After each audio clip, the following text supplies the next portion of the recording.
Hey everyone, welcome back to my channel. Today we're going to talk about your first job. When you get your first job, you're in your teens, you're filling out a ton of applications for retail jobs or minimum wage type work, and there's not really a ton of room to show your personality on an application. But there are some things that you should consider even at this stage in your career. With any company that you're looking at, consider your own personality, your hobbies, your strengths,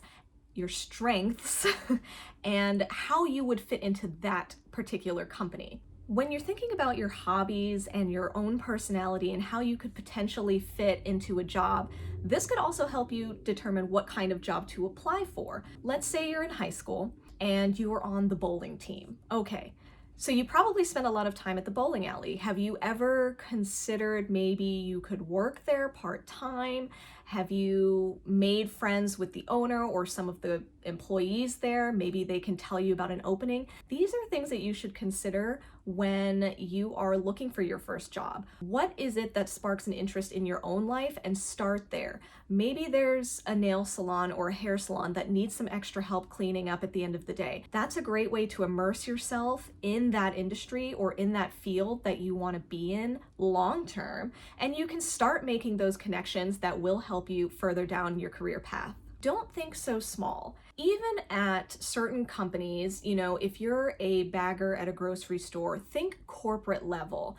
That company exists on a much larger scale. Consider someplace like Trader Joe's. Trader Joe's exists on a corporate level. They still have people that do graphics, that do marketing, that are in charge of their video content, their website. They have people that even create those little newspapers that they give out when you walk into the store. Those are all positions that exist within that company that you could potentially move up in. So don't underestimate the company, even when you start out on a small position, that it could potentially grow into something much larger down the road. Now, when you're a teenager and you're starting out, you obviously don't have any work experience at that point, but consider your after-school curricular activities, volunteer work, community work that you do. That is all a form of experience. And even if you aren't able to translate that onto a job application, you should be ready with that information when they call you in for an interview, because they will.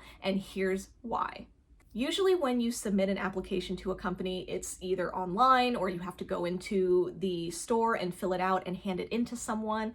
Make a point to ask if you can call to follow up on your application. Sometimes they specifically request that you don't call, but most times they do appreciate a phone call. And I would even say take that step and do it, unless they specifically request that you do not call and follow up. It's kind of an old-fashioned thing to follow up on a job application, but there are some people out there that still appreciate that, and that will certainly put you above any of the other applicants that have applied for the same position. Later down the road, when you're submitting resumes for jobs, or even if you've gotten past the first interview phase, thank you notes are still pretty big in especially the media industry. It's kind of a lost art. Some people don't expect it, which sometimes can be a nice surprise. Sometimes it's totally trash, but it makes you stand out, and that's the important thing here.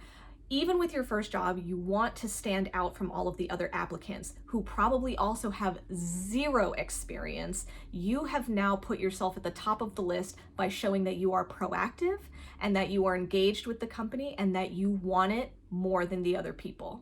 And going back to community and volunteer work, this could be anything from working at a soup kitchen, work that you do with your church. Maybe you babysit sometimes. Maybe you've started your own small business at home. Maybe you are testing out your entrepreneurial skills with your friends. Those are all really good examples that you can bring to the table and at least have something to discuss when an employer reaches out to you. Everything you've done up until this point can be considered a form of experience, so don't forget that. So now you have a job under your belt. Yay! Yay! What next? Well, hit that subscribe and like button, and we'll talk about what your next steps are in your career journey.